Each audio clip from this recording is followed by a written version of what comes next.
Assalamualaikum warahmatullahi wabarakatuh. Saya Fadil Kurnia, NIM A421211, kelas A. Saya akan menjelaskan alam pikir manusia dan perkembangannya. 1. Hakikat manusia. Manusia dengan kemampuan berpikir dan bernalar dengan akal serta nuraninya memungkinkan untuk selalu berbuat yang lebih baik dan berbijaksana untuk dirinya maupun lingkungannya. Akal bersumber pada otak dan budi bersumber pada jiwa. Oleh karena itu, sejalan dengan perkembangannya manusia memanfaatkan akal budi dan memilikinya, dan juga ditunjang dengan rasa ingin tahu atau tidak kuriositas. Maka perkembangannya pula ilmu pengetahuan yang dimiliki oleh manusia, perkembangannya pengetahuan pun lebih.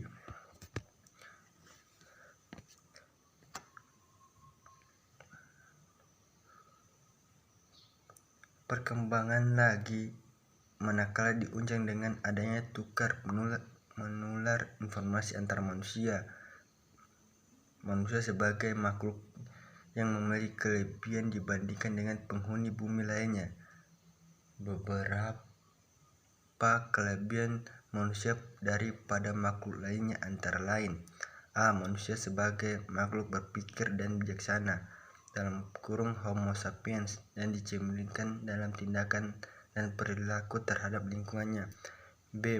Manusia sebagai pembuat alat karena sadar akan keterbatasannya inderanya. C.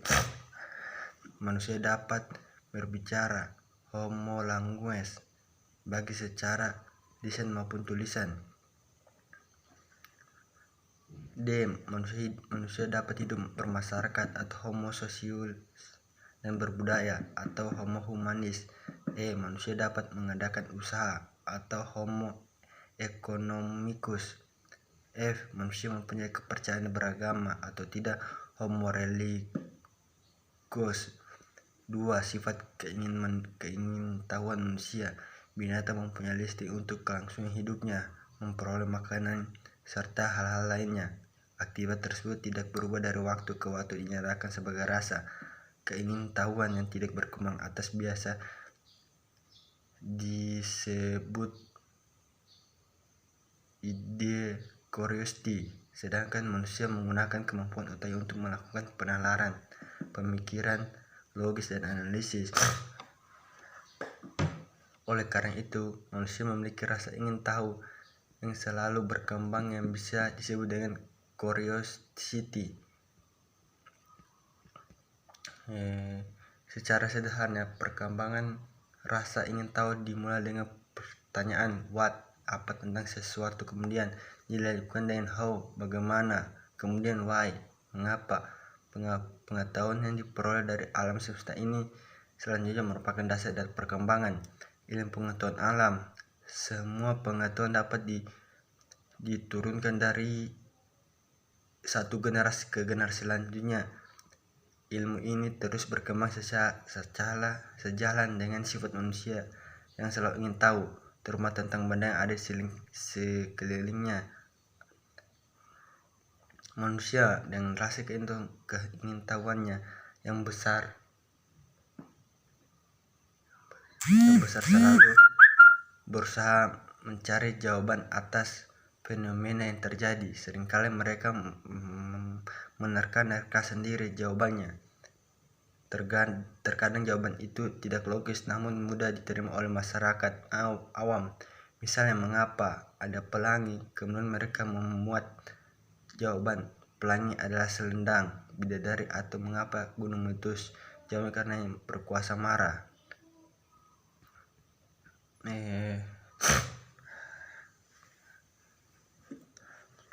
Perkembangan fisik, sifat dan pikiran manusia. 1. Perkembangan fisik manusia sebagai makhluk memiliki ciri-ciri sebagai berikut. 1. Memiliki organ tubuh yang kompleks dan sangat khusus, terutama otaknya. 2. Mengadakan metabolisme atau penyusun dan pembongkaran zat, yakni ada zat yang masuk dan keluar. C. Memberikan tanggapan terhadap rangsangan dari dalam dan luar. Memiliki potensi untuk berkembang. E. Tumbuh dan berkembang. F. Berinteraksi dengan lingkungan. G. Bergerak.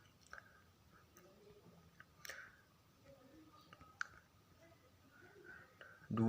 Perkembangan sifat dan pikiran manusia. Sifat ingin tahu manusia berkembang seiring dengan perkembangan umur dan waktu di mana manusia tersebut hidup. Pada zaman prasejarah, manusia hidup dan berburu dan berladang yang berpindah dari suatu ke tempat lain, kemudian memikat menjadi petani dan peternak yang menetap. Ada 2 macam perkembangan alam pikiran manusia, yakni perkembangan alam pikir manusia sejak dilahirkan sampai akhirnya hayat, dan perkembangan alam manusia sejak zaman purba hingga dewasa. Ini berikut ini perkelompokan perkembangan kecerdasan manusia berdasarkan usia dari bayi hingga dewasa. A. Masa bayi 0 sampai 2 tahun. Masa bayi menurut psikolog disebut sebagai periode sensomotorik. Pada periode ini perkembangan kecerdasan bayi sangat cepat. Ia mulai belajar makan, berbicara, dan mengikat diri pada orang lain dengan gerakan-gerakan anggota tubuhnya. Ia belajar memadukan keterangan-keterangan melalui semua alat inderanya. B. Masa kanak-kanak 3 sampai 5 tahun. Masa kanak-kanak disebut sebagai periode praposisional dengan kisaran usia 2 sampai 7 tahun. Pada periode ini dorongan pengetahuan sangat besar sehingga banyak yang menyebut masa ini sebagai masa bertanya. Apalagi pada masa si anak sudah memiliki keterampilan berbahasa lisan. Namun pada masa ini pengungkapnya sering menggunakan lambang-lambang seperti bermain mobil dengan garansinya menggunakan kota kosong. C. Masa usia sekolah 6-12 tahun. Masa ini disebut sebagai periode operasional nyata dengan kisaran usia 7-11 tahun. Pada periode ini anak sangat aktif, ditandai dengan perkembangan fisik dan motorik yang baik.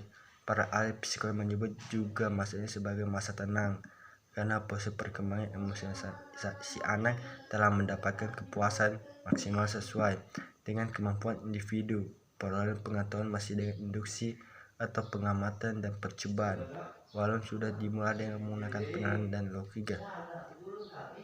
D. Masa remaja 13 sampai 20 tahun. Periode ini merupakan masa pertentangan konflik baik dengan diri sendiri maupun dengan orang dewasa. Mereka berusaha mengekspresikan diri sebagai orang dewasa. Pada sejarah fisik, mental, dan emosional belum mampu menggunakan nalar serta berhipotesis. E. Masa dewasa 20 tahun. Masa dewasa ini ditandai dengan kemampuan individu untuk berdiri sendiri. Mereka mengendalikan perilaku dengan baik, menempatkan diri sebagai anggota dalam kelompok, serta merupakan individu yang bertanggung jawab. B. Sejarah pengetahuan manusia. Menurut Auguste Comte 1794 sampai 1857, dalam sejarah perkembangan jiwa manusia baik sebagai individu maupun sebagai keseluruhan berlangsung dalam 3 tahap. 1. Tahap teologi atau fiktif. Pada tahap teknologi atau fiktif, berusaha untuk mencari atau menemukan sebab yang pertama dan tujuan yang terakhir dari segala sesuatu yang selalu dihubungkan dengan kekuatan gaib. Gejala alam yang menarik perhatiannya selalu diletakkan dalam kaitannya dengan sumber yang mutlak, mempunyai anggapan dan setiap gejala dan peristiwa dikuasai dan diatur oleh para dewasa atau kekuatan gaibnya. 2.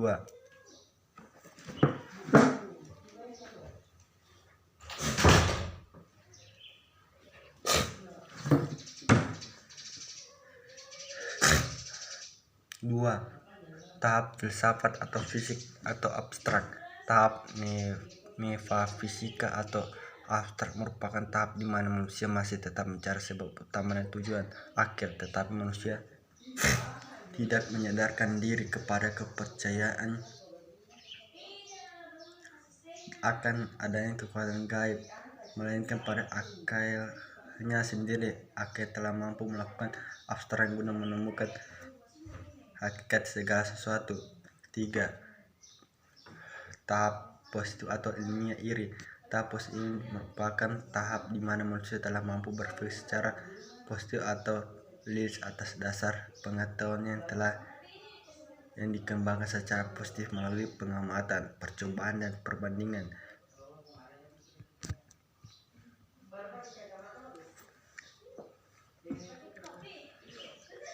Dan ini saya mohon atas kesalahan kata. Terima kasih atas